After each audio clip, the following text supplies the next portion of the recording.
The Mind Over Chatter Podcast.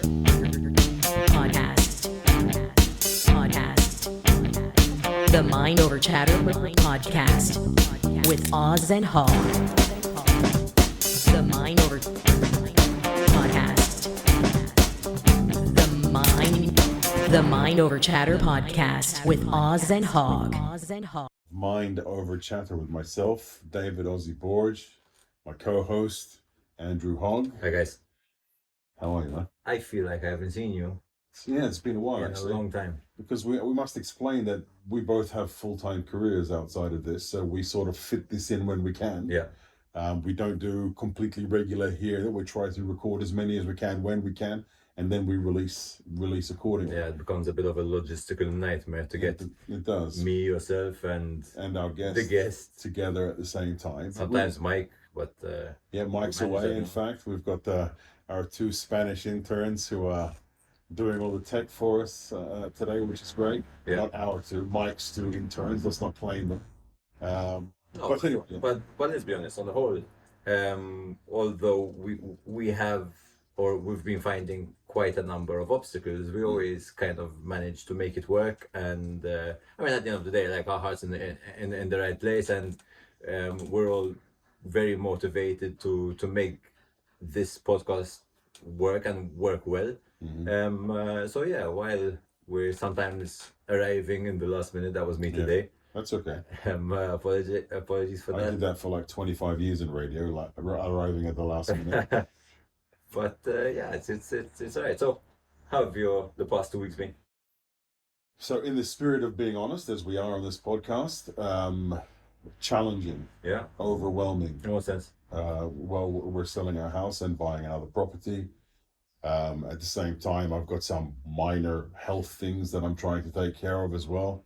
If anyone out there who's like me suffers from some sort of anxiety situation or issue, you'll know that these sort of things are a nightmare. You know, when you're waiting to do tests, you know, medical tests. I mean, it's a nightmare for normal people. Yeah.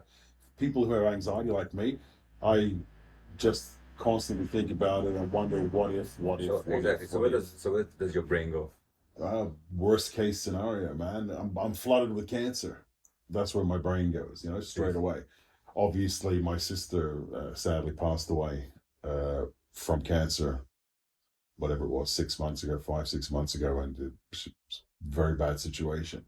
So we all lived through that as well. So it's, you know, every little, and she had a typical a type of cancer that's very rare and spreads all over the place. So she was riddled with it all over the place, you know. So it was. I've always got these things in my mind. So yeah, the last 2 weeks have been hard. Man. So on a scale, let's say on a scale of 1 to 10, how impactful is it on your daily functioning, on your work, on your sleep? I'd say a 9 out of 10. Wow. 9 out of 10. It's difficult. It's on my mind all the time. You know, even the stuff with selling the house is, whilst it's a normal process for a lot of people, for me it's difficult, man. It's really all these little challenges that you have to keep facing, these little hassles, and there's always little hassles when you're doing these things. They're very, very challenging. You know, we've had a situation with my youngest daughter where with us she is one way, she's the happiest. Honestly, she's a joker of the family, you know. Okay. Always coming up with funny stuff and whatever. But they contact us from school and they describe her situation as deep sadness. Really? And for us it's really difficult to comprehend. Yeah. So the school psychologist got in contact. She's been struggling with anxiety. She's only 7 years old. Wow. So we're getting her checked out this week, which I'm looking forward to, because it's difficult, you know. It's Of difficult. course. She's 7 years old, and I mean, we've sat down, we've had conversations with her, and you know, a lot around the terms of, listen, if there's a fire at school, they're gonna leave me behind. You know, and Wow. these stories are created, and obviously, what we see in the media, what she hears, maybe the conversations that me and her mom have, we think that maybe she's not listening, but she's tuned in. Yeah. You know, if we're talking about the earthquake in Turkey, she's on it. Kids absorb. Yeah. They're constantly absorbing, right? And the mind is this is one thing that we fail to comprehend, how powerful the mind is in terms of how it creates our whole world. And, you know, that starts from a very, very young age. I've seen it with both of my kids. Both of my kids have different struggles for different reasons, but both of them do have their struggles. You know, and they're not like, they're real struggles. Yeah. You can see it. You can see the emotion, the pain, and everything. So, and I see it in so many adolescents and kids today that it's a real concern. It's just hopefully why this podcast will shed some light on certain things and stir up the waters a little bit and get us all talking about it, because it's fucking everywhere, mate. So everywhere. Yeah. So us turning up late and hitting the ground running today, we went pretty deep, pretty quick, no? It did, you know, I get the feeling, and we'll probably do another session, just you and me again in the future, in the very near future. But we could talk for days, I have a feeling about it. We could just roll and keep going, this sort of stuff. But there's a lot to talk about, isn't there? There is. How's your couple of weeks been since the last recording? I've been heavily locked up in hotels. That's right, because you had work, right? Yeah. I was with the under 19 national team. We played against Albania twice, 5 days in a hotel. We came out for a few days, back in the hotel for another 4 or 5 days to play against Lithuania. Positive results. Team's doing well. It's fun. We're preparing for the Euros that are happening in Malta in July, and honestly, it's a great experience. I really enjoy it. Was it tiring then?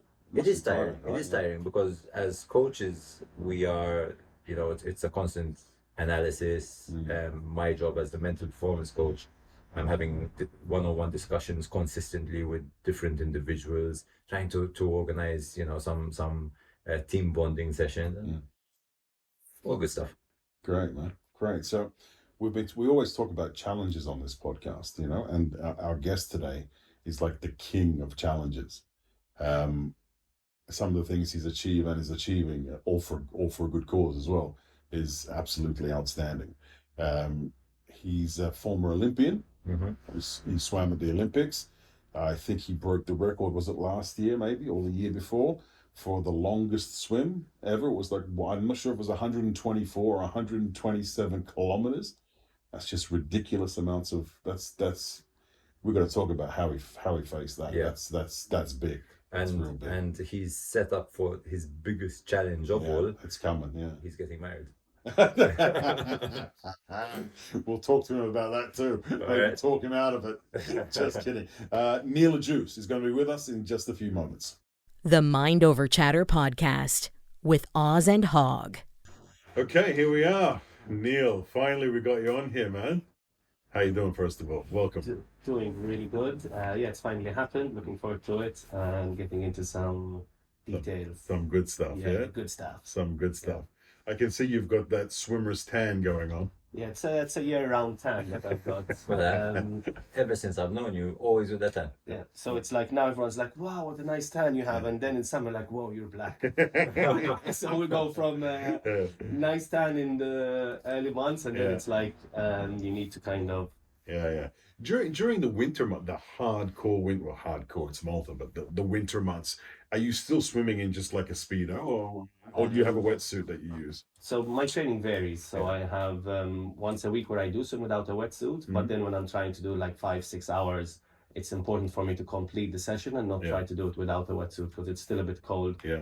It's a play. Like while I'm swimming, it's okay. So I need to go slow to kind of get into that kind of right rhythm and that right pace. Then if I'm going too slow, then I'm getting cold. And I go too fast, then my shoulders are flaking. So it's like a whole like. Wow, yeah. And who keeps you tempoed? Me. And what you is just through feeling. No, it's for now I use my watch. I use my Garmin, but then while I'm swimming during the swim, just to give you a bit of an idea, there's no touching the boat. Okay. At no point is anyone gives me a flotation device to rest on it. Because that obviously cancels the unassisted. The unassisted. Yeah. So no watch as well. So what I do now is No watch as well. No watch. Wow. What's that? So there's no watch with any kind of GPS on it. So no tracking. It's just like a timer. Okay. So what I do is now I learn how many strokes I need to be doing in 1 minute to be able to correlate it to what speed I'm going to be swimming at. So I know that I need to be doing 40 strokes per minute. If I'm going 45, then I'm going too fast. Wow. And you are constantly throughout, for example, we'll go off your last journey of, was it 124 or 127? 125. 125. So you got the numbers right. I was close. I knew that was there.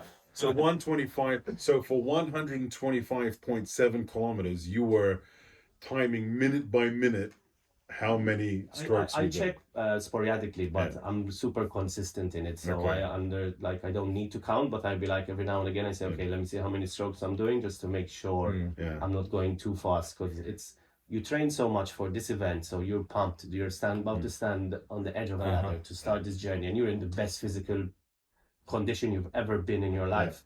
And it's easy to say going too fast, so I'll be doing 45 strokes. Oh, I can do this all day, and then Yeah. 20, 30 hours later, you're like, I'm dying. Yeah. So it's really important. You said that sometimes you actually count through. Does that help you get into a kind of trance? Before it used to, now it's a lot easier for me to get into that meditative state. It's like boom, straight away, kind of not sure where I am, but I know where I am, but like it's just kind of in a flow. Yeah. Because to train, tell us a bit about your training. Your training is simply long swimming. No, it varies a lot. So like compared to last year, it feels like my training program, which I kind of do all myself. So one, it's really hard to there's no model to kind of follow, because this is something that no one has ever done before. So who do you kind of follow? So I come up with my own training program, and this year I've gone up like 10 levels of understanding of my training and what I need to do. Last year it felt like in 2021, like I was in kindergarten, the amount that I kind of knew. And it basically goes into 3 different sections, whereas in the beginning I'm like high tempo, so working hard in the pool, getting my heart rate up, getting my top speed as high as it can go, because now if I can, for example, swim 1 minute 5 seconds in 100 freestyle, that means I'm going to be swimming plus 50 seconds from that throughout the long swim. But if my PB was 1:15, for example, then that's only going to be plus 35. So the further away you can swim from your PB, the easier you're going to be swimming. So there's a lot of speed, and it's good to get that heart pumping and get that feel of that adrenaline rush as well. So since you are planning your training, I mean, obviously some kind of motivation there is, but what is the motivation to get you into that pool? Because if I'm planning my own sessions, I would usually plan it to be kind of in my comfort zone. There isn't really someone planning the session for me, and I'm going and I'm saying, oh wow, this is going to really hurt today. This is now post football, right? You're talking about. No, I'm saying in general for everybody. And it's easy to take the easy way out. I understand what you're saying. No, like the learning and the process that I'm in at the moment is just so fascinating to me, of what I'm understanding. I'm curating my own breathwork, coming up with 3 different techniques. So if my shoulder starts to hurt or they get tired, I'm like resting these muscles, using these muscles, and then swapping it around into the thing. It's very technical, right? Very technical, and like a lot of detail has gone into this swim. I think about it 20 out of 24 hours of the day of what I'm going to be doing, how I'm going to be doing it as well. So you sleep 4 hours a night? No, I'm dreaming. You dream about it. I believe kind of for what I'm planning to do, it's kind of has to go down this route.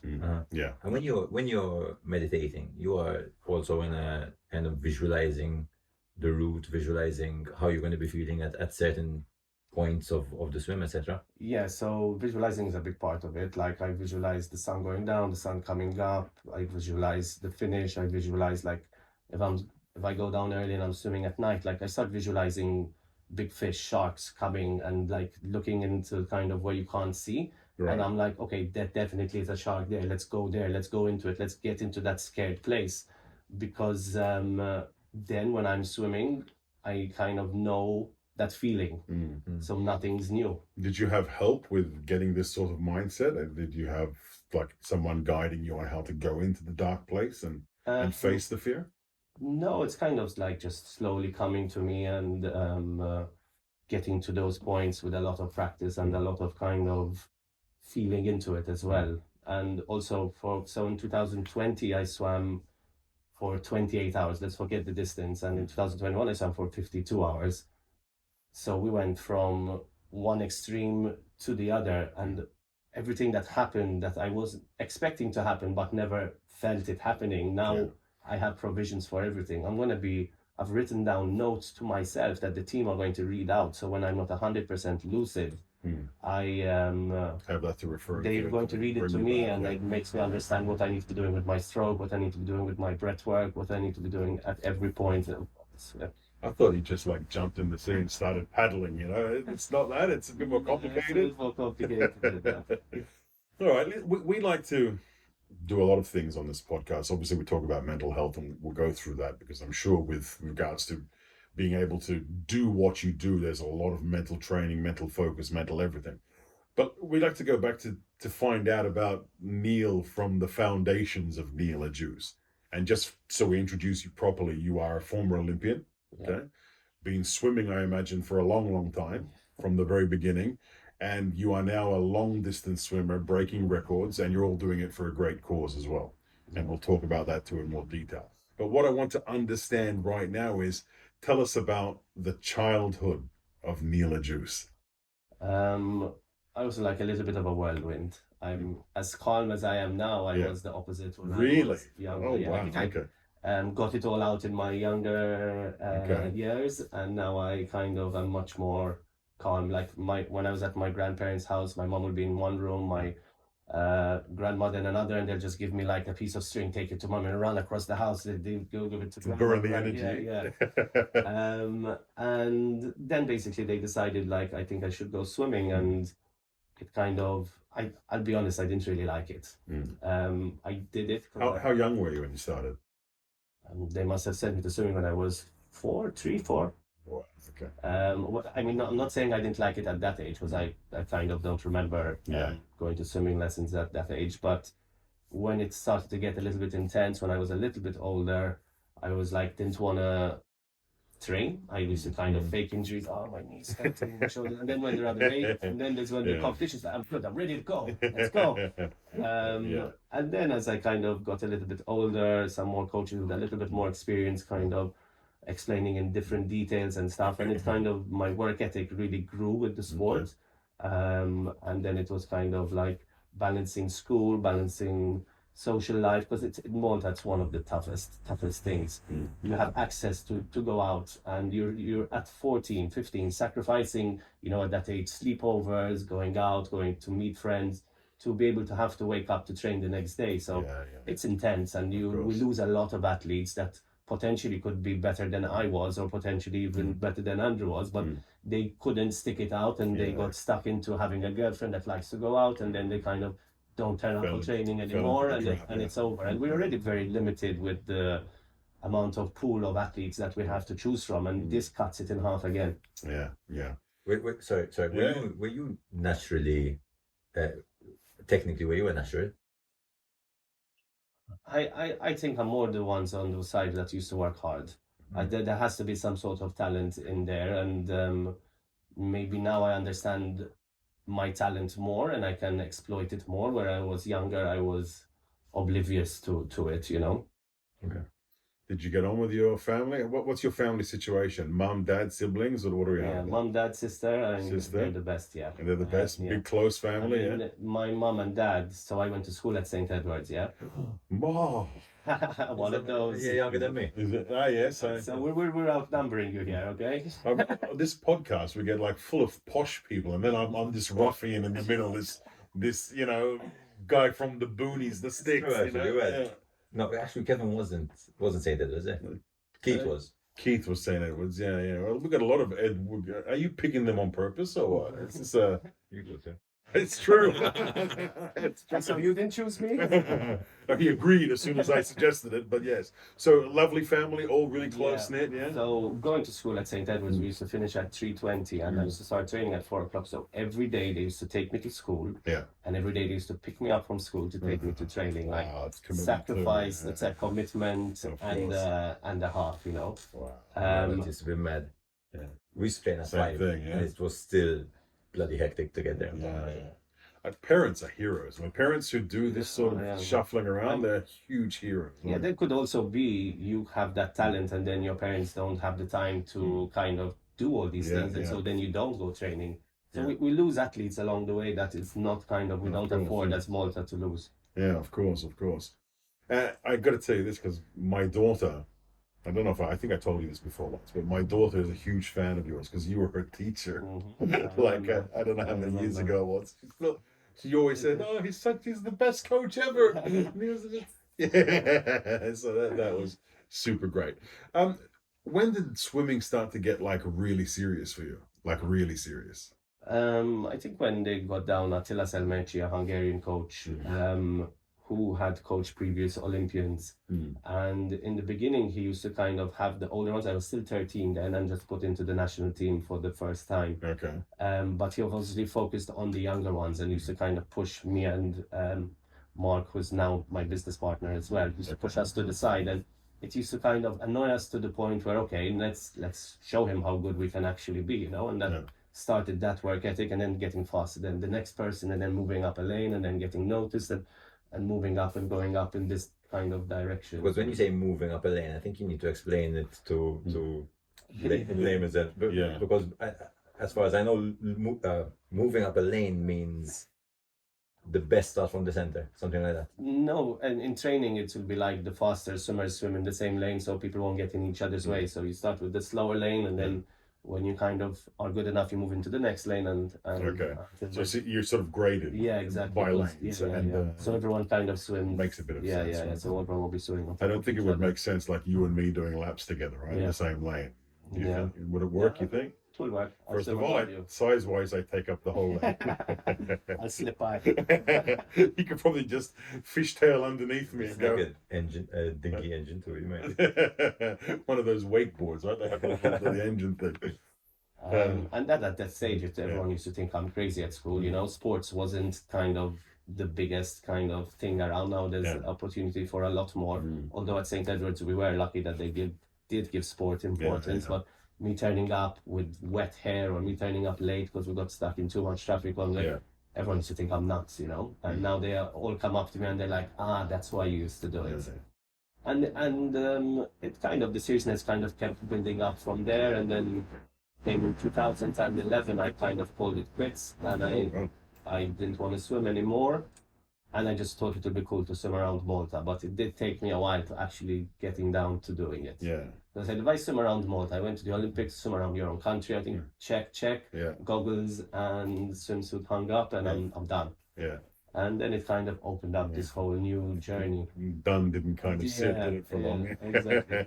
When you were competing, the longest swims were how long? 1,500, 1,500 meters. Which would be done in how long? I used to do it in 16 minutes, 40 seconds. But the Olympic champions are like 14 minutes, 50 seconds, 20, 30 seconds only. That's mad. And how was the Olympics? That must have been some serious experience, right? Was it good and bad sort of thing? It was weird. I don't feel I was ready to go. How old were you at the time? 17. Oh. Wow, yeah. 17. So did I really kind of understand where I was? Yeah. I don't think so. Yeah. Was it an amazing experience? Yes. Did I learn a lot? Yes. But did I get it 100% fully?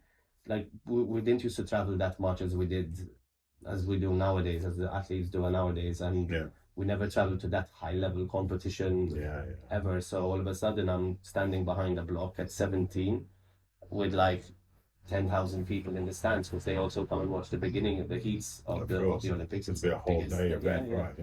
And I'm shitting my pants, basically, you know what I mean? So, but it was a really amazing experience, though, and it's all these little things that happened were preparing me for what I'm doing now. It was just a stepping stone, though it is the Olympics, and for me it feels like it was a stepping stone to being where I am today. Did you only go for the one event, or were you in multiple events? One event. And did you only have the one race in that one event? Yeah, one race. So you prepare all this time, all this emotional stress, and all this hardcore training for one race. Yeah, I mean, swimming is super intense. It's a very highly intense sport where you have to train a lot. So of course, everyone's training 10 sessions a week. working hard, going straight after school, doing homework and trying to fit everything, to maybe if you're lucky, improve a little bit. There's no guarantee. You can do all the sessions, you can do them perfectly. Yeah. And then that's when the mindset comes in. So from a mental point of view, okay, you're standing on the blocks. What do you tell yourself to make sure that all that training wasn't done for nothing? That this one chance you're going to take it. Back then, Yeah. 17. nothing, because I didn't know anything about Because you mindset. didn't know anything, eh? Nothing. So today, how would you help someone in that position? I mean, now what I would kind of really focus is telling them not to focus on you trying to be faster at the end. Focus on the process it takes for you to be faster. So focus on your dive, focus on your stroke, focus on your breathing, focus on your technique. That's what's important. If you just focus on getting this time faster, you forget everything that you're meant to do to get the actual time faster. Of course, yeah. Well, that's we consistently. I mean, with the under-19s, we're consistently talking about the process before the result. Usually, they come in and they're all about because we're going to win and we're going to score and we're going to do this, we're going to do that. But how are you going to win? To be honest, Talk me through it. we do the same thing at work. We tell them, don't focus on the final result. Focus on what you're doing moment to moment, day by day, and the results will find themselves by themselves. Yeah, exactly. That's how. And the notion of every day or every training session 1% better. For me, that's marginal gains. Yeah, that's also true.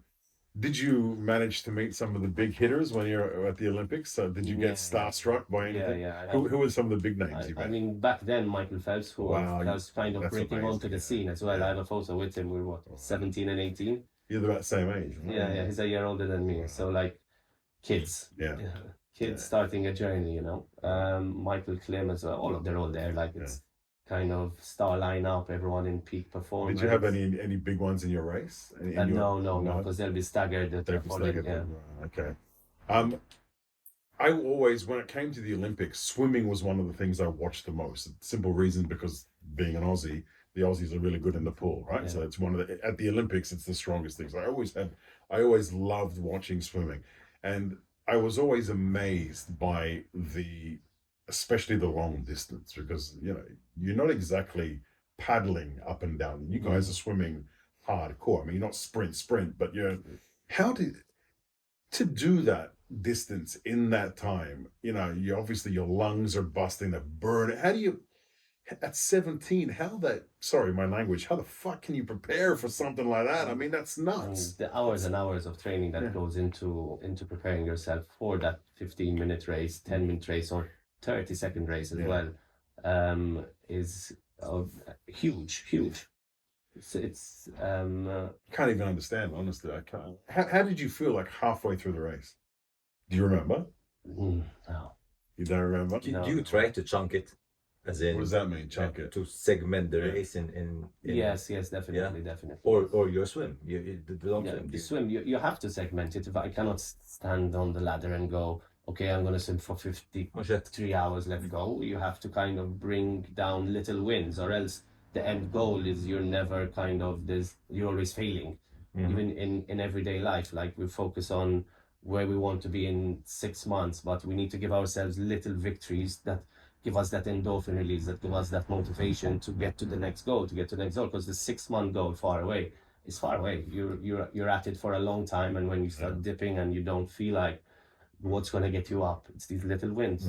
And the same goes for me as a football player. It used to be, for example, blocks of 15 minutes. And for studying, for example, when I speak to the young athletes and they talk to me about when they sit down to study, and they say, I sit down and then it's from 10 till 1 and I've got nothing. Chunk it, break it down, and give you those small wins, and then take a break. I think that this is a point right now where we can sort of bring mental health into things, because this is something I struggle with greatly, right? Because of the way my mind thinks. If I have something that is, for example, long term, I will think of every single permutation that happens throughout the whole way, all the way through to the end, which, as we know, is a mistake. And it's not healthy, because you cannot control actually what's going to happen in 6 months. You can only control what you're doing in the moment and the moments that follow. So I think this is a good point where, and then maybe you can come in here and then talk about it a little bit, how you said the importance of chunking or doing that. And how does that relate to mental health? I mean, how can you sort of say... Before that, I want to ask you, do you find that you procrastinate a lot because of that? Always. What do you? Of course, because it's course. too intense. Constant, It's too much. man. Too much. It's constant. It's exhausting. Yeah. I'm constantly thinking, did I do this right? Should I do this? Did I do that? What can I do? What's going to happen if I do this? It's just nonstop. Yeah. And this is to me, honestly, this is what is. And I've been doing therapy for like 25 years. It's still what's holding me back. The fact that I cannot control. I just can't get control of it. Yeah. I've tried so hard. Yeah. It just constantly has a grip on me. So maybe you could talk now about, we talk about the tools later on in the show, Yeah. but how it relates, this sort of chunking and focusing on the moment, and then what I would say first is action before motivation. So don't wait for the motivation to come and sweep you off your feet kind of thing. You take action first, and the motivation will follow. Chunking as in, okay, chunking when it comes to competition or long swims. But in terms of goal setting, I find that goal setting is so important, and obviously having the vision, the long-term goal, but then really making it smaller, and as Neil said, always having something to celebrate, because if you're going for a long period of time with nothing to celebrate, then what are you doing it for, kind of thing? I mean, You lose interest. you're going to burn out quickly. I have another question for both of you. Do you think, because you mentioned you were a bit wild before swimming came along, you had lots of energy to burn. Yeah. There was obviously something going on, right? Because that's always a result of something that's happening mentally. I don't know yourself, but do you think the fact that both of you got into sports, which is obviously there's discipline, it teaches you how to do these sort of things. Do you think that was a major factor in you turning out? Because you both seem, this is a compliment, by the way, quite balanced these days. Well, definitely Neil, you're almost there, right? Do you think being exposed to this at a very, very early stage has been a big part of you getting to the zone, sort of thing? So on a daily, I teach kids how to swim. So from all levels, from babies of 6 months up to adults, to taking children abroad to compete abroad. And a lot of the parents are like, but is my son going to be the best? Are they going to be good enough? If not, I'll stop them from swimming. And I really try and explain to them that the trade that they are learning, which is swimming in our case, it's just a byproduct of everything else that they gain from bringing their children to the swimming lesson, to a sport. It's just a small, tiny fraction. And then if you are one of the 5%, if it is even 5%, that have the potential to take the sport to the next level, all well and good. But I will send my children to sport. If they don't like any sports, then I will choose one for them, and they will have to go, because they will learn so much work ethic, deadlines, working around the clock, having intensities of having to balance many things at once, which is Social reality skills. once you finish school. School's kind of like, if you really think about it, school's fun. University is fun, as in fun, the lifestyle of it. You don't, if you don't want to go to university, you don't really have to go for the day. You can just switch off your alarm, and there might be a few lawyers who listen to this podcast who say that's fucking 6 years was not fun at all. but there's no responsibility to actually having to be there. You cannot go if you don't want to go. No, but like Neil is saying, the transferable skills that you gain from That's what I'm trying to get sports, to. from especially team sports as well, kind of thing. Time management, the social skills, In the brain function as well. yeah, for sure. Yeah, the way you think about things, the way you approach things. Yeah. That's super. Dealing with adversity, That's the perfect timing, though, because it's what I want to talk about. Here. There's got to be some times where you faced some serious adversity, both personally and in the sport. Tell me, give me a couple of examples of those times. Hard times. I'll give you an example of this. Saturday. So last Saturday. Okay. So I went down for my swim. I had a 5-hour swim planned, and I get down to maybe at 6 a.m. It was 5:30, 5:45, and it's still dark. It's quite cold, and I kind of sat in my car for at least half an hour, going, I'm gonna go home. I don't really want to swim. And they're like, no, you have to swim. And then I get out of the car and it's freezing, and I'm like, no. I get back in the car, close the door, switch the car on. I'm like, I'm gonna go home. And then I'm like, but if you're gonna go home, then who's gonna turn up on the day? Are you gonna have that confidence? The training gives you the confidence to stand and start whatever it is, whether the study or the preparation for a meeting gives you the confidence to stand up in the meeting and to be able to deliver what you want to deliver. Yeah. So then I actually managed to swim for 5 hours.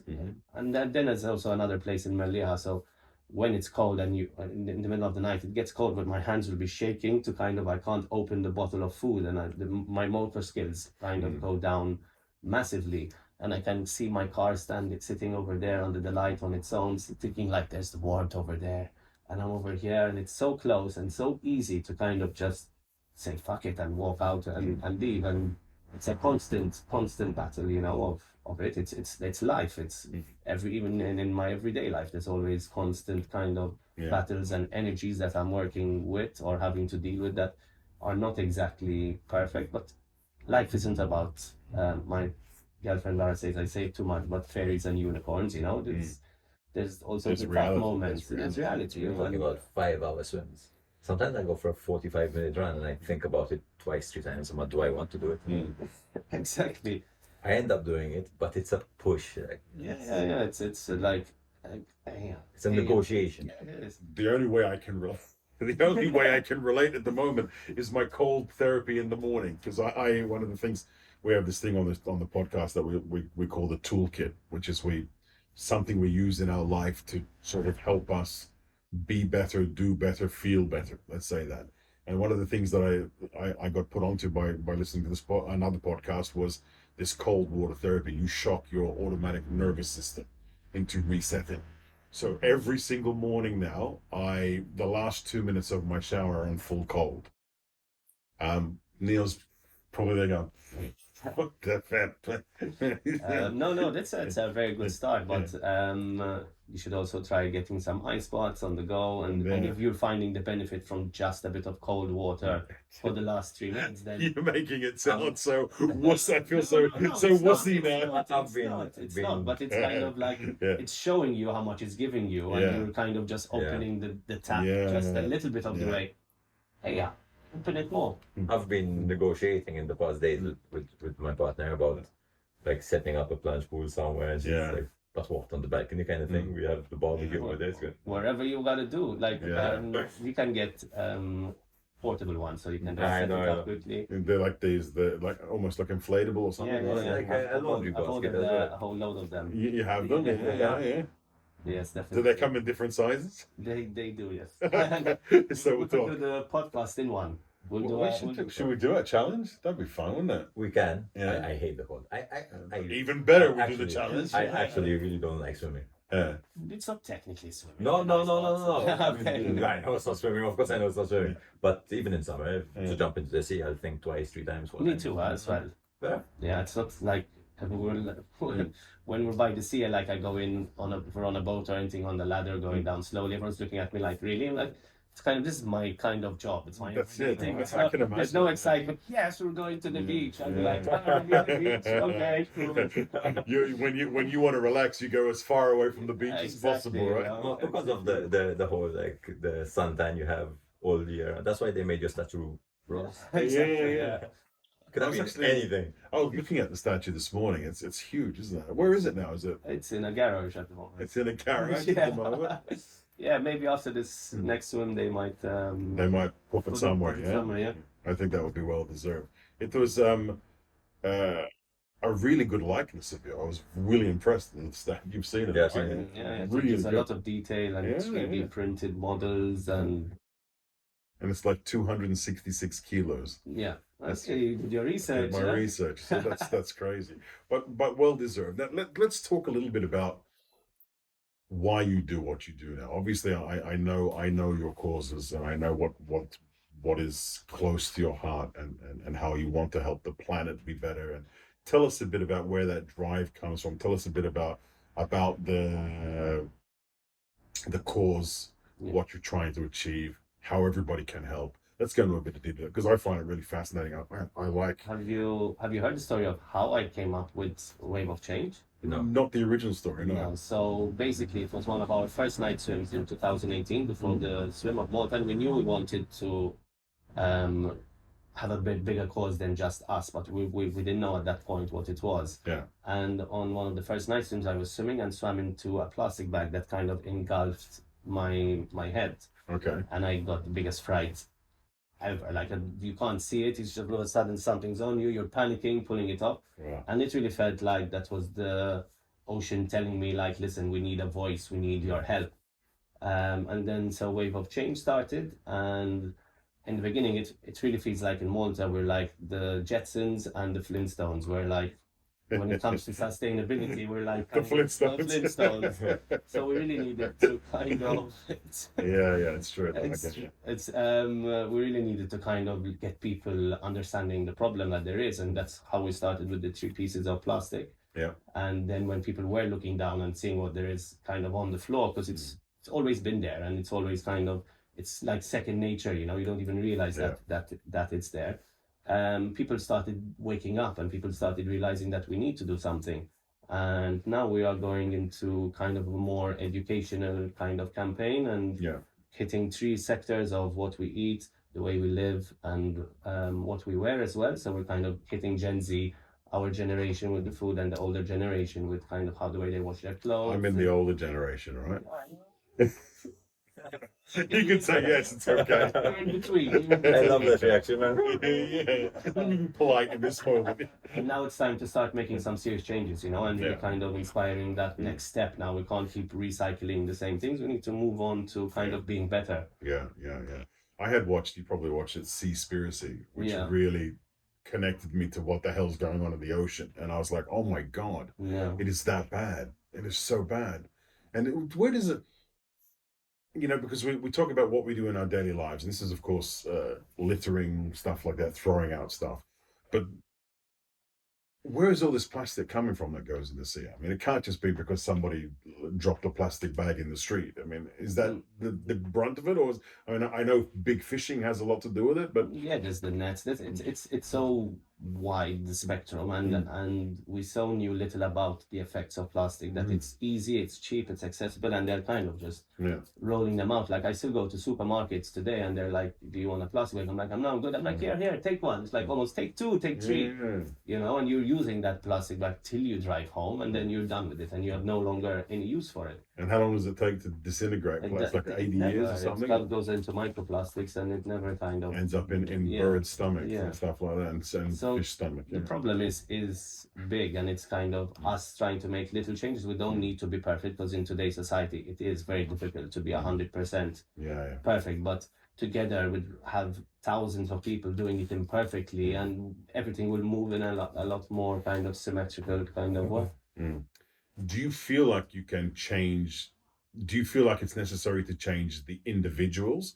Do you feel like the problem is more above the individual? Is it a mixture of both? And are you trying to attack both, or is it more about educating individuals at this stage? I mean, we educate enough individuals, then the ones on top have to make decisions. Obviously, it's always kind of depending on their political gain and what they can gain out of it or lose out of it, from when the top kind of take decisions. So, but if there's enough of us needing it and wanting it and pushing for it, then they get the political gain out of it.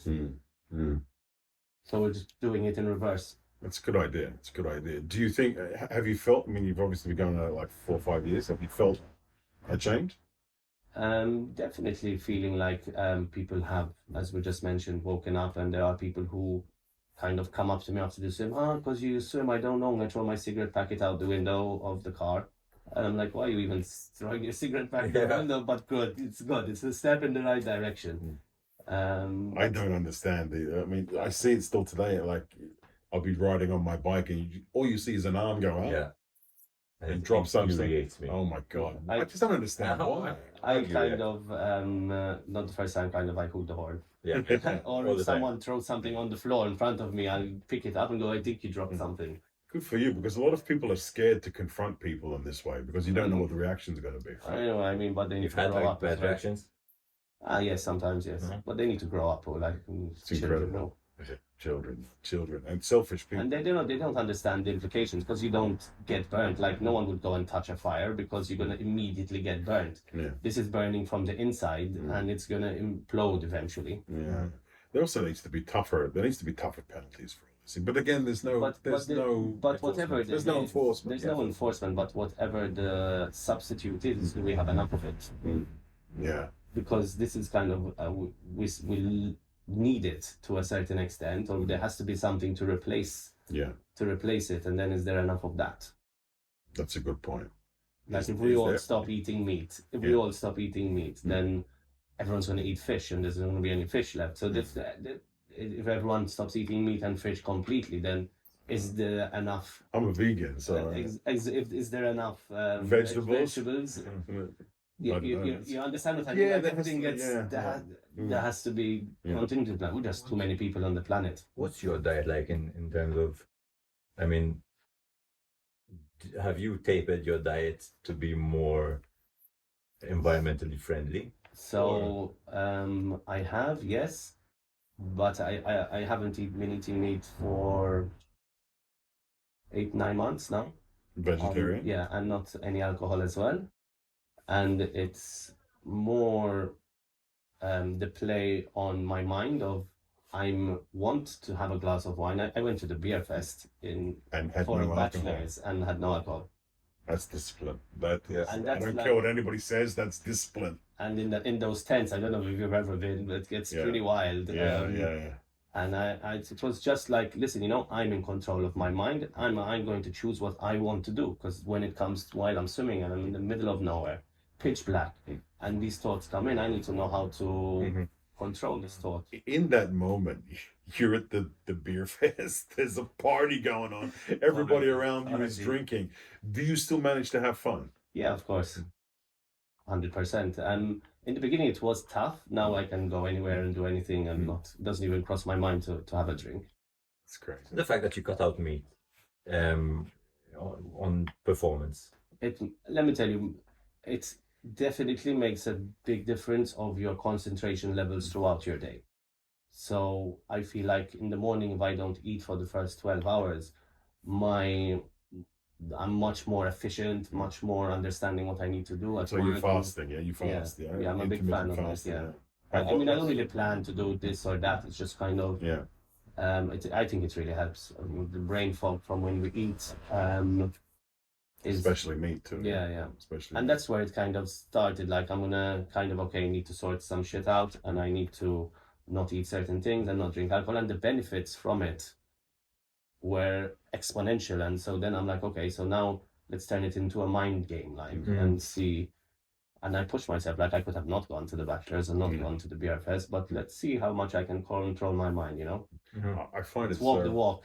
I find it so refreshing because I in my mind I think that would be so difficult for me. Yeah, and I'm cutting, like, my Christmas, like I'm cutting the turkey and the gammon myself. I'm like, I'll do it, I'll cut it myself. Yeah, but it doesn't bother you, right? No, but it's tempting. It smells good. I could eat it. Like, it's just like, you know what I mean? No one's even going to notice it. But it's just push yourself to the limit of saying to your mind, like, I'm in charge here, not you. Yeah.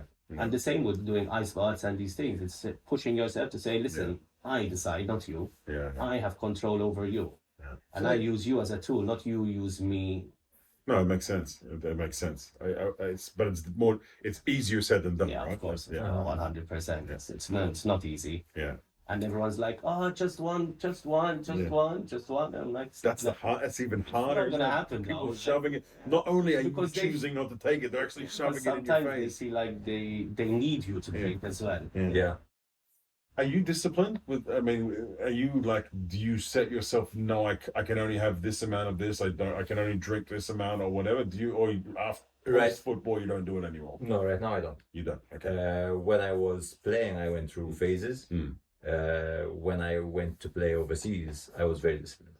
Disciplined. I remember, like, we used to get checked fat percentage and all that pretty regularly, so we used to get fined as well if we're over. Because goalkeepers are usually the ones who are the most over, right? I used to struggle with that. I used to struggle with my weight. In fact, I remember one time.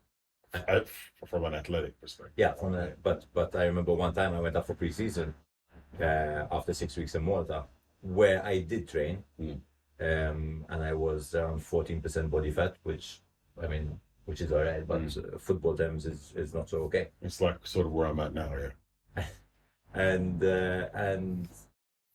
that caused a lot of shame, to be honest. It affected me quite negatively, and within 6 weeks I went down to like 8% body fat in the worst way possible, but it wasn't a very healthy way to get down there.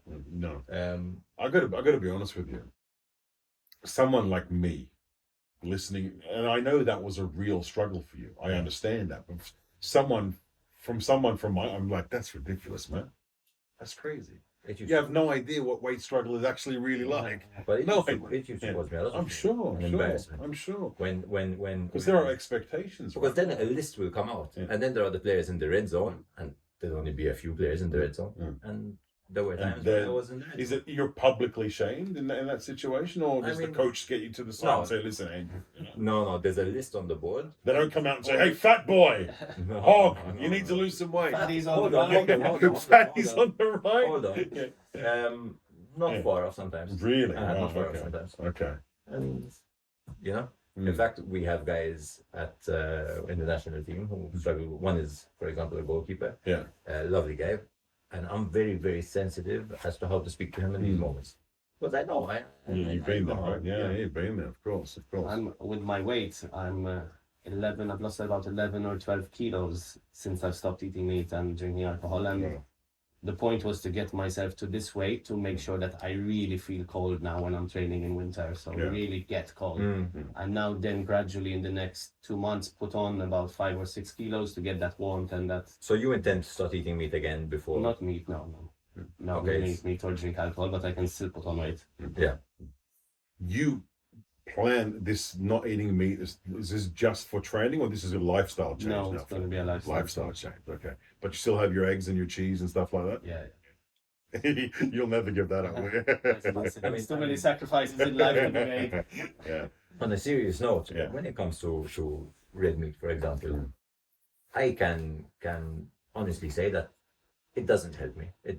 I eat red meat and I just physically feel worse than before I'd eaten it. Yeah, it's that's the thing.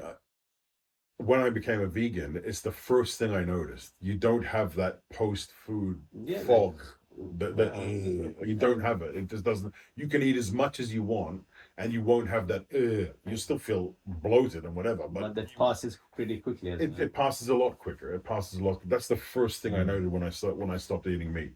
And that's a big motivator. Yeah. Tune into that, and that's like, Yeah. you know, you get a lot more done, and you don't need an afternoon nap, and that sofa isn't like calling you like to Yeah, kind yeah. of go. But then when you did consciously stop eating meat, okay, and you're in the sea, you're swimming for a long time. Did your brain start to play, or did your mind start to play tricks on you in terms of, I'm not strong enough now. I need to eat. didn't even cross my mind. No? Doesn't even cross my mind. Because I used to get that stuff, such as I didn't eat enough of this, or I didn't eat enough of that. I need more. Yeah. No, my I'm mind not didn't feeling in a do great that. place. In 2018, when I first started, I very little, but I used to smoke, and I used to swim, and I never used to think about it. Mm. That's probably like the worst thing you can do as a swimmer, there, right? Because your lungs are I like know, the key. but it's if your mind plays over to make it understand that I'm not breathing properly because I'm smoking, then the mind's so insanely powerful. It is. It's We were talking about it before, in fact. it's I gotta say this guy seems to me in great mental health. Would you agree with that? Yeah, I mean, do agree. the discipline that you have, the way you think about things, the way you approach things, it's just outstanding. I mean, I think a lot of people should look up to you and follow that route. There's a because I think they stoic would live. calmness to it. Oh, it's unbelievable, and it's for him. It's a matter of fact, and that's the thing. There are no exceptions in your mind, right? This is the way. no, this is what I'm meant to be doing. You Yeah. know, like I'm always taught before that kind of this is my life. I give swimming lessons. I'm a swimming teacher. I'm really good at it. Kids love coming to the lessons, and that was me there. And this has shown me going into this ultra distance how this is meant to be my purpose, and it has exponential, unlimited learning in it. Yeah. So whereas before this is me, I go to work, I come home, I do this, I go out, I go to a Results-based. party, and I'm there, and that's my life. Yeah. And now all of a sudden I'm in this life where there's unlimited Yeah. learning and understanding and growth. Yeah. So we need to not get stuck into learning this adventure. comfortable. Yeah, not get stuck into this is what I do. Exactly. It's what you do, but there's always the next level. And if you are comfortable with that kind of, okay, this is what I do, you'll never know that there's the next level, and you become complacent in what you do. And also, if you had to set a cap, right, and say this is my, many people talk about their full potential, right? But if I state my full potential, then I'm putting a cap over what potential could be. Let me tell you what, I also believe that me as a physical person, Neil Agius, has a physical limit on their capacity, and I have 100%. I can train it, but there's a ceiling. And then it's how much can I train my mind to get that 100%, 2x, 3x, 4x, 5x, 6x, and that's where the unlimitedness is. But you as Andrew Hogg can run or jump as high as you can train it as much as you can, but there's a limit to how high you can jump. But then your mindset can take you much further. Yeah. So when you're standing in Lenosa, right? Yeah. Actually, let's go a few days before. Self-doubt. Talk to me about that. Oh, juicy. Okay. Listen, self-doubt of even today, I'm trying to prepare myself for something that nobody has ever done. Is my ego taking over to even want to attempt to do something like this? Is it even humanly possible? Why hasn't anyone else done it? Why am I trying to do it? Should I be doing it? At the end of the day, I'm in the sea. I am risking my life. It's not. Of course. This is like the ultra distance sphere that I'm in is a very unique ultra distance event because if I'm an ultra distance runner, I can stop, I can sit down, I can massage my legs, I can sleep for a little bit. That there's no point. At no point can I stop. I have to be eating and treading water, drinking and treading water, not sleeping at all, and that's unique in itself, and there's at no point when you're running, doing an ultra run, is a bear gonna jump out of the woods and eat you. A shark can come and eat me at any point. I have a very serious question for you now. Very serious, Neil. When you take a dump in the water, who cleans it? That's crazy, right? Because you're in the water for so long. Yeah. You do everything in there, right? Everything. It's the most exciting question. People are like, I've been wanting to ask you, how do you go to the bathroom? You just go. I don't know. I imagine you have to pause for a moment though, right? Yeah. I do stop. But can you urinate while you're swimming? No, I can't. You can't. Oh, yeah. No, I find it's one of the problems that I have. I find it really hard to urinate while I'm in the water because of the adrenaline. Yeah. I only stop for a minute and a half every 28.5 minutes to drink a bit, eat a bit, and everything has to happen quickly because if I have 100 feeds, so 100 times 30 minutes, so that's the 50 hours. Yeah. If I spend an extra 30 seconds or 1 minute on each break, I'm in the water for another 2-3 hours. It's a race against time of how long can I stay lucid. So even though you're not trying to go as fast as you can, it's a race against how long can you stay awake for before you're tripping out too much that you cannot understand what you're doing and where you are, and then they have to get you out. You're a lunatic, you know that? You're absolutely mad. So then at that point, right, when you're standing at the starting line, okay,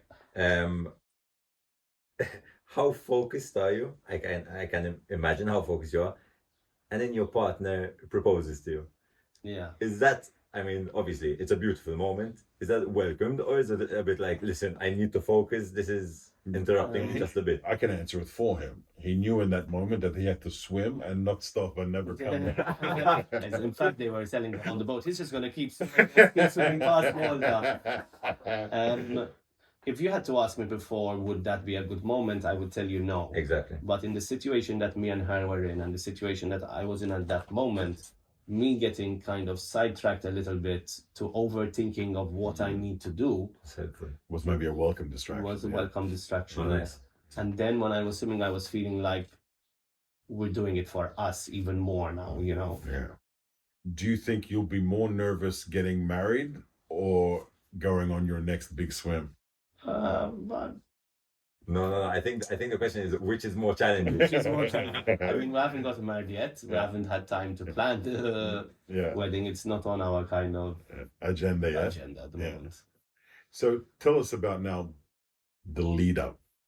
What can you tell us? When's it? Can you tell us when it's exactly happening? Because I don't know. The weather window is from the 25th of June to the 16th of July. Okay. Yeah. And what's the goal here?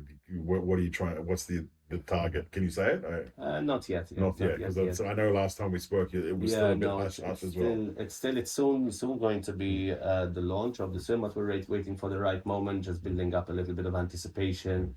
Right. We're going to be asking, like, what do you think I'm going to do? Like, what do you think I'm going to do? So you did 125.7. I reckon you're going for 150. Maybe I'm mad, but 150, I'm reckon. I think you're going to swim from Athens. From Athens to Malta? Listen, I don't know. I don't know numbers, alright, but you know, like what I do at home, like when I'm instead of like scrolling Facebook, like I'll be on a Google Earth measuring from one country to the other, where we can swim from there. It's like kind of like my guilty pleasure. I'm just making the connection. I'm just making the Athens Olympics connection. Have you on Google Maps? Have you done Perth to Malta yet? No, not quite. No, but there's some interesting extreme, ones. Okay. And like even going into multi-day kind of events as well. Wow, super cool. I got to say this as well. It's going to sound so cheesy, but I got seriously emotional at your advert for Atlas Insurance. Honestly, have you seen it? I was like, this is like so inspiring. At first I thought it was like a trailer to something you had coming up. And then I see the Atlas Insurance. And I'm like, oh my God, that's so good. That's so good. It's about the team you have behind, Yeah. It was so good. I was like, we've gotten a really lot of good feedback from it. Even like the posters on the coast road, like people would message me, like I was on the way for a long swim, so your post got motivated to kind of crack on and get on with it when I wasn't really feel like going for my run or cycle or bike. That's amazing. Do you feel like you have a responsibility to help others? Is that something that's in your mindset? Because I see it in the way you talk here about what you do. You want that to lead the way for others. But would you say that's accurate? Yeah, if I kind of keep all the information that I have, that I'm learning, then I'm a hoarder as well, a hoarder of information. Then why shouldn't I share something that can change someone's life completely or change someone's life a little bit to the better? And the tools and skills that I've learned through my swim are applicable in everyday life for everyday situations. So why shouldn't I share it? This is there's many different reasons why I do the swim. It's the environment and the sustainability side, but there's also this side of it that I'm drawn towards, of kind of creating tools and skills that other people can use to get themselves out of an uncomfortable situation or a point in their life where they feel there's no other way out. Why not? Like, this is kind of what we're here for, like, to share. That's amazing. How are we doing time-wise? Because I have usually Michael tells us, but you got your watch. What time is it? Don't tell us what time it is. Let me see. I'd say we've been going for about an hour. Production, have we been going for about an hour? How long have we been going for? I don't know which our do is. We have no idea. We're so amateur. Let's start getting to the final bits of the podcast. So should we move into the bits that we do? Yeah, we can. And maybe Neil has a suggestion or two as well. Okay. So this is your area. You started off again. All right, so Neil, and he always picks on me when I open like this. So basically, we like to give suggestions. Okay. One is a BET, so books, episodes, and television.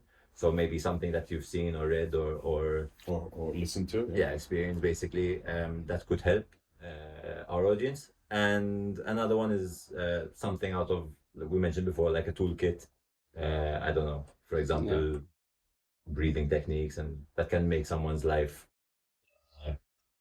more productive, better, I suppose. Yeah. So you want to give them to me one by one? Since I forgot to. So why don't you go? Have you got yours down? Yeah. So my BET is actually, you know what? Since we're with Neil and it's a bit of nautical, I think my BET is going to be Moana this time. Oh wow! Really? Such a good movie. Really enjoyed it? Yeah, of course I have. Yeah, super. Yeah, a movie like that would make me a bit emotional. Yeah. That's cool. You could be Maui actually. That'd be great. I could be, but he was a bit more musky. I mean, he was big, but he was also muscular. And he wasn't actually. You don't think so? It's the guy behind the scenes that's muscular. Well, listen, you have to understand that we're all muscular underneath, us guys. All right, I'm like underneath what you see. There's Dwayne Johnson. Exactly. You don't have to laugh so hard, Neil. All right. Okay. So that's your BET. Okay. Yeah. I'm gonna be honest with you. I didn't prepare nothing this week. Okay. but I can do it on the fly. So, we always talk about Dr. Joe Dispenza, and I don't think I've mentioned this before.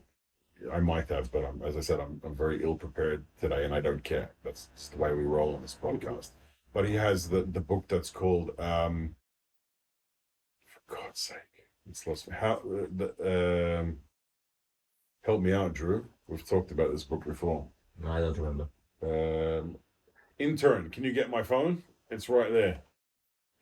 How rude of me, intern, right? Thank you. So, sorry about being on the fly here. This is how I used to do the radio show as well, by the way. No preparation, so. But you know the that's- story. but You that's- know the story, right? Of Joe Dispenza.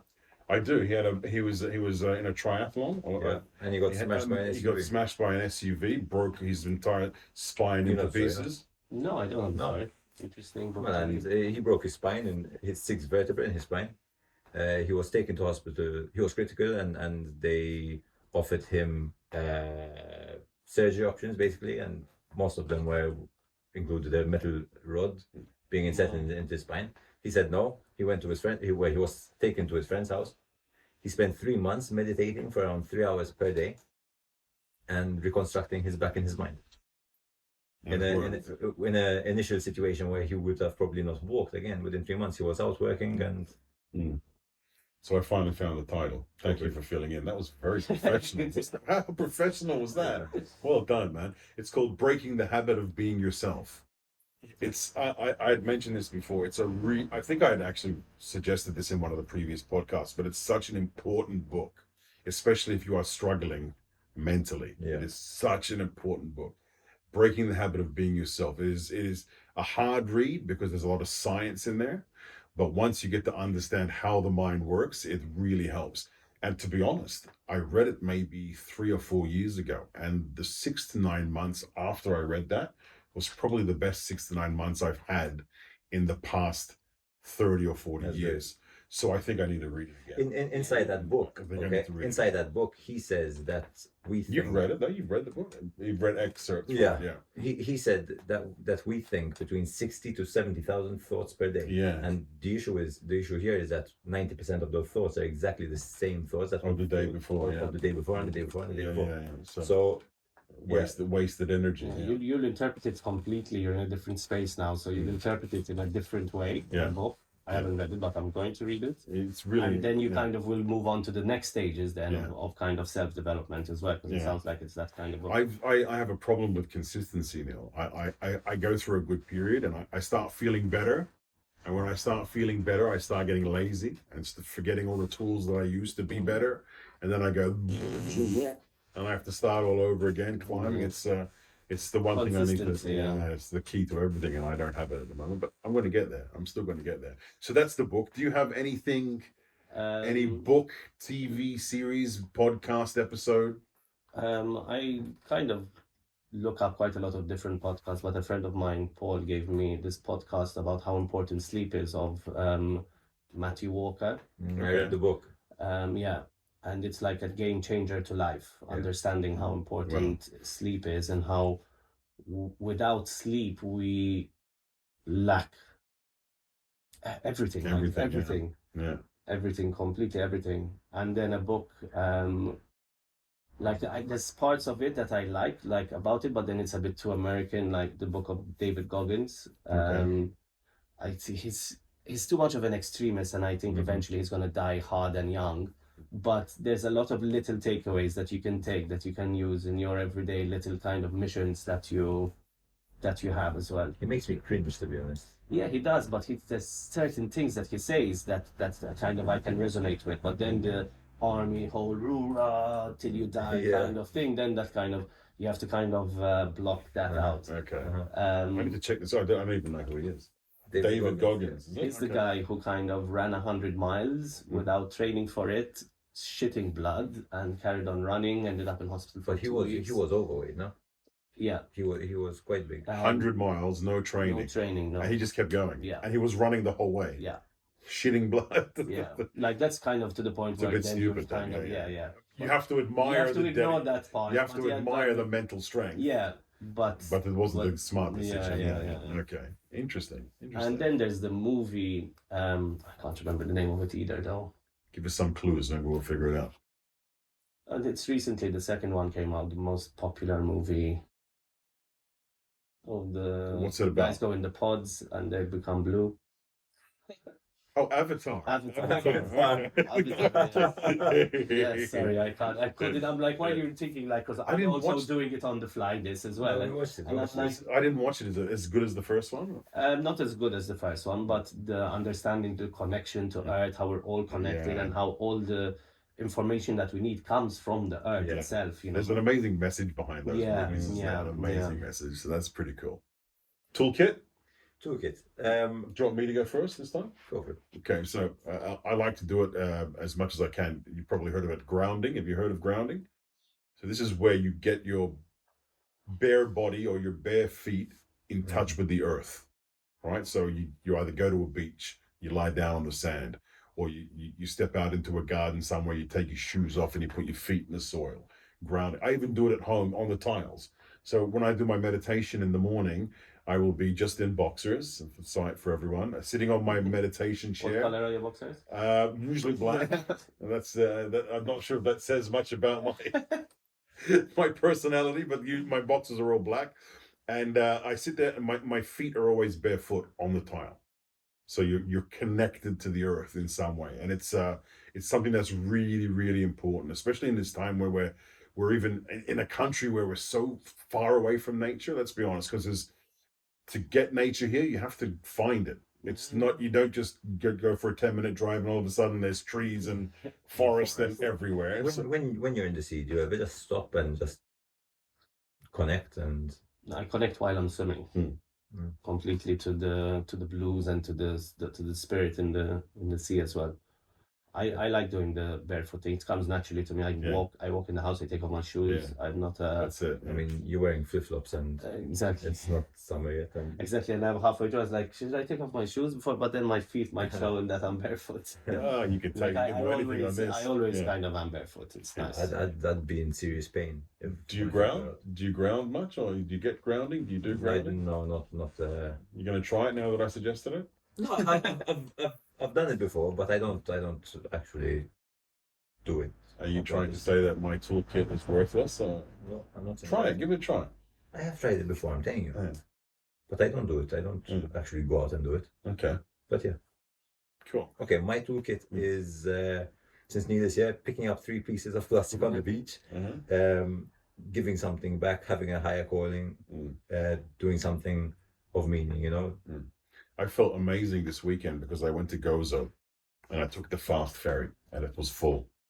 And there was this older couple and they were going to be forced to sit separately. So I got up and I gave them the seat. So my family moved over and the 2 older people sat together and I went to sit next to some stranger and I did just a small thing, right? It felt really good. Yeah. Felt really good, giving back something. Something that wasn't going to make a difference to your No. What's that movie? No, Pay It Forward. it was actually worked out better because I got to spend half an hour away from my family. Remember the movie Pay It Forward, where something about No, I don't remember it. No. doing a good deed, and then that guy has to pay it forward, and you know, if everyone does just one, It's a kind of movement. small- There's a movement, right, called Pay It Forward. There's a movement called Pay It Forward, which is in this day and age, it blows my mind how people are so selfish, and you know, it's gotten worse and worse and worse. You know, I see old people standing where there's young people sitting down, and there's no respect for elders. There's no respect for our environment. There's no respect for each other. There's no respect for anything. Everything It's has crazy. become so fast paced that it's just Crazy. yeah. Maternal. because I'm aware of it now. I'm looking for these moments where I can kind of help someone out, give back. It's a small thing. So if someone stopped with, you know, on the side of the road with a car, if I see that, usually I'd stop on the side and see if I can help. lend a hand, you know. Yeah. There's not enough of that in the world today, and I think we need to keep advocating it for it more. Unless it's pissing down, and then you're on your own. Then, you would do that? Or? No, I haven't done it. Yeah, it's nice. It's nice. And what about you? Is there something you can add to the toolkit? Definitely meditation, I would say. I think it's like the power that it has, people need to understand it and the amount it can give you. So every morning, you don't need to, again, say you need to meditate for 10 minutes, 20 minutes, just meditate for 5 minutes before you wake up, before you look at your phone. So you give yourself all the energy you need, so you fill up your tank with energy. So the rest of the day, as soon as you open that door, bedroom door, you're immediately kids taking your energy away, work, colleagues, friends, mobile, it's all taking it away. And that moment of silence that you give yourself will give you so much to the rest of the day. And then, like I was mentioning before, then you can manipulate the meditations and start to kind of explore within your meditations, and then that brings growth, and it's kind of like number one. Like, well, one of the things about swimming is very meditative in itself, right? Because you're disconnected because of the sound too, right? Because sound is very distracting. Yeah, I was going to say kind of swimming is it should be in someone's toolkit, because it's very unique in itself, because you're non-weight bearing when you're in the sea, and you're in one of the places where technically you are in Malta and you are in nature and you are not next to any cars and you are submerged into a space where it's quiet. So you get to kind of release and let go, and then you kind of start receiving all the kind of strength from the sea, the force from it, the creatures from underneath, all giving you energy while you're in the water. So that's why when people go swim and they kind of go and swim with a pair of goggles and swim out and swim in, they can't ever. How didn't I know this before? Like I've clients of mine who swim, they're like, this is like the best kept secret ever, swimming in the sea in winter. Because it's so quiet, you get to walk on the beach, there's nobody walking into the sea, and you're in the middle of nowhere on your own. And you're doing cold water therapy at the same time. You'll be freezing. Yeah, exactly. Amazing. I think we're good. I think this has been amazing. How can people follow what you're doing, Neil? And how can people get on board with Wave of Change? Because I think it's, I think people are really, we've seen it, they're attracted to your story. They like following you. They want to understand what you're doing. So how can they, in case there's people here who are saying, oh, wow, I knew about Neil, but I never really followed him before, and I'd like to see more. I'd like to understand. I'd like to follow what's coming up, which is going to be monumental. How can they follow what you're doing? So like previously, I never really used to share much, especially on social media. It's not like kind of my kind of thing. But this year I've really kind of decided that I want to be sharing the process of it all through my Instagram page, which is Neil Agius. Neil Agius, you'll find me. Yeah, the swimmer guy. And I really want to be sharing about everything, talking about the hallucinations of last year, the process of last year, how I'm training, why I'm training, what I'm doing, the breath work that I'm curating myself, that I've been working on, that for athletes, I'm finding it like, it's coming to me while I'm swimming, all this information. I finish my training session and I grab a book and I start writing everything that's happening within that session and what I'm receiving, and I'm going to be sharing it with everyone. So amazing. They can really get a feel of how I am and what I'm doing to prepare for it and feel a part of it as well. What about Wave of Change?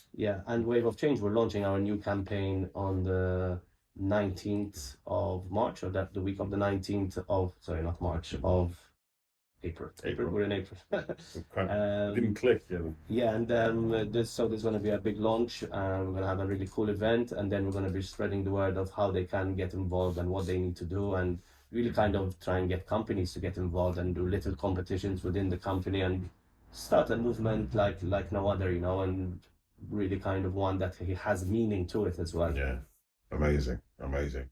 Neil, it's been great. Thank you very much. Keep us updated on what you're doing. I would. We'd like to follow it. And the next time we will have Neil again on, maybe after the event again, and we'll do it in the ice bath. Shall we do it? Shall we make it happen? You're not going to do it in the ice bath. Why not? We'll do it. Absolutely. So you're going to do an hour and a half in Miller. Sitting in an ice bath. We'll do it. Push yourself to the limit. We've just been speaking to Neil for the past hour and 15 minutes. Okay, good enough. You're not going to do it with us? No, I'll do it. Yeah, of course I'll do it. Come on. We'll do an ice bath, and then we'll sit on around the sofa. I have a cool venue we can do it. Really? Yeah. Excellent. With a fire pit. With a fire pit. That's like cheating, man. Neil, good luck with everything, man. You're awesome, and thanks, man. And thanks for coming. And you managed to get hold of me. It's not easy to pin me down for a podcast. So I'm I'm very- winning. So how did we manage that? I don't know. It's definitely the only one I'm doing before my swim, so there's no more. Amazing. Now I'm fully focusing on the swim, not kind of getting my mind distracted through other things. So Of course. tunnel vision. Good luck, brother. All right. Thank you. Good luck. Thanks. The content of this podcast is intended for general informational purposes only and is not a substitute for professional medical advice, diagnosis, or treatment. Always seek the advice of a qualified healthcare provider with any questions you may have regarding a medical condition. The information provided on this podcast is not intended to diagnose, treat, cure, or prevent any disease or medical condition. The views and opinions expressed by guests on this podcast are solely their own and do not necessarily reflect the views and opinions of the podcast host or producer. If you are experiencing a medical emergency, please call 112 or seek immediate medical attention.